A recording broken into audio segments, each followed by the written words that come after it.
जो आपका टॉपिक है कि क्या सांसदों की आवाज भी बंद कर दी जाएगी, तो सांसद नहीं, यहाँ आम नागरिक की आवाज बंद की जा रही है और जिसका परिणति जो मुझे दिख रहा है, वो जो कल की घटना है, ये उसकी परिणति है। आप पिछले 2-3 सालों के जो आंदोलन हुए उनको देखें, चाहे वो सीए आंदोलन हो, उसमें क्या हुआ? सत्ता के जो जो जिम्मेदार मंत्री लोग हैं, उन लोगों ने किस तरह से आंदोलनकारियों को देशद्रोही और इस तरह की चीजें बताई। एक एक आदमी जामिया में पिस्टल लेकर के पहुंच गया आंदोलनकारियों को मारने के लिए, फायर भी कर दिए थे उसने। उस पर यूएपीए नहीं लगा है शायद, और क्या हुआ कुछ पता नहीं, जबकि वो देश जी। के शांतिपूर्ण तरीके से प्रदर्शन कर रहे, अपनी मांगों के लिए प्रदर्शन कर रहे लोगों पर गोली चला रहा था। तो वो देशद्रोह नहीं है, उस पर कुछ नहीं हुआ। फिर आप देखिए किसान आंदोलन, जिसने अपनी अपनी मांगों को लेकर उन कानूनों के खिलाफ प्रदर्शन किया। जो एक लोकतंत्र में हर नागरिक को अधिकार है कि वो किसी बात के साथ असहमति करे, अपनी मांगों के लिए प्रदर्शन करे, सरकार पर दबाव बनाए, ये अधिकार है और यही लोकतंत्र है। नहीं तो राजतंत्र तो है ही ना, जो राजा ने कर दिया वो ठीक है, बाकी कोई बोल नहीं सकता।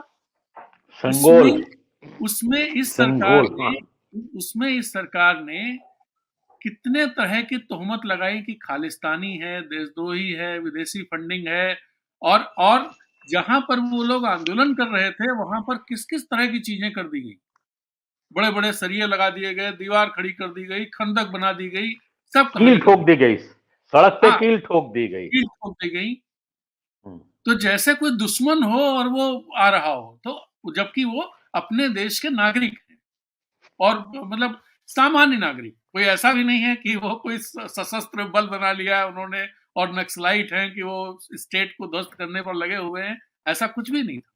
वो अपनी चुनी हुई सरकार से अपनी बात कह रहे थे और अपनी उनकी जो समस्याएं थी उसके चलते वो कह रहे थे भाई ये कानून हमारे हित में नहीं, इनको वापस करिए। लेकिन सरकार ने 1 साल बाद वापस करना पड़ा। सीएए वाला आंदोलन आप देखिए, जब लखनऊ में जो चीजें हुई, बुलडोजर जो शुरुआत हुई है बुलडोजर कल्चर की, उसी आंदोलनकारियों के खिलाफ उस बुलडोजर की शुरुआत हुई जहां से बुलडोजर कल्चर शुरू हुआ।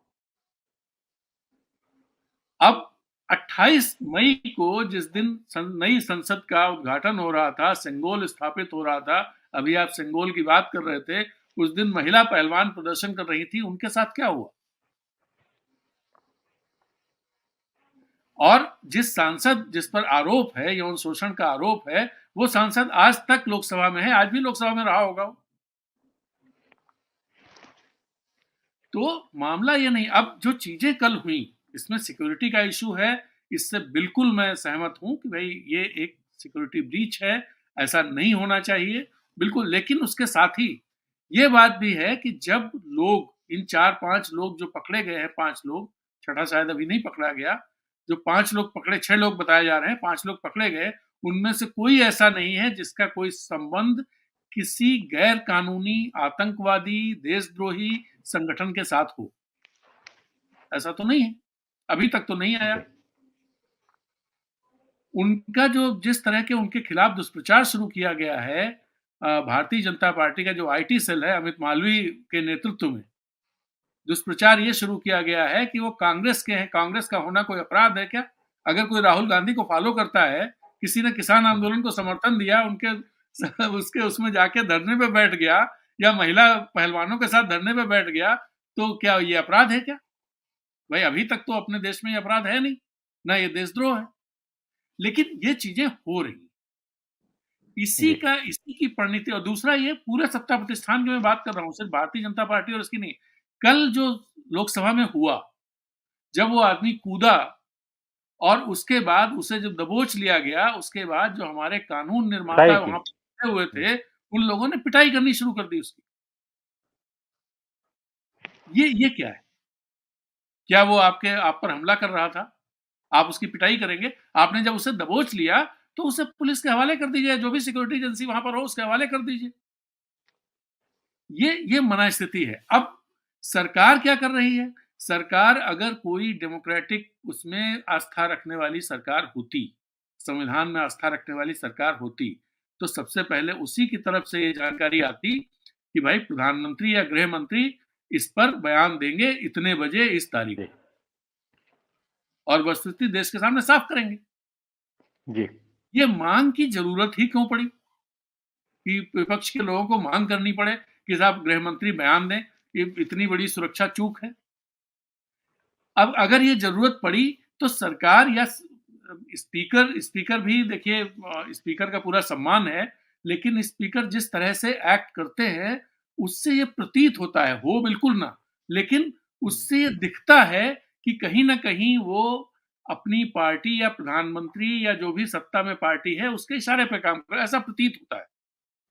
जी तो अगर इस तरह की चीजें जो लोग मांग कर रहे हैं, उपराष्ट्रपति जी को मैं देख रहा था, सभापति जी को राज्यसभा में किस तरह से डेरेक ओब्रायन को वो कर रहे थे। डेरेक ओब्रायन मांग क्या कर रहे थे, ठीक है, वेल में आ गए थे, लेकिन वो बिल्कुल बाहर निकल जाइए आप यहाँ से।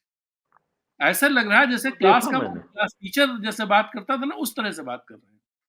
वो हो सकता है अंदाज तो बड़ा अटपटा, बहुत ही मैं शालीन उस भी चीज नहीं का था। सम्मान करता हूँ, उस पद का सम्मान करता हूँ, उसकी स्वायत्ता हम्म, का सम्मान करता हूँ, लेकिन चीजें कुछ ऐसी दिखनी भी चाहिए, वो जी दिखनी भी चाहिए, खाली होनी नहीं चाहिए, दिखनी चाहिए। बिल्कुल आप जो है बहुत लोकतांत्रिक तरीके से काम कर रहे हैं, और सरकार का तो खैर मैंने आपको इतिहास बताया क्या है।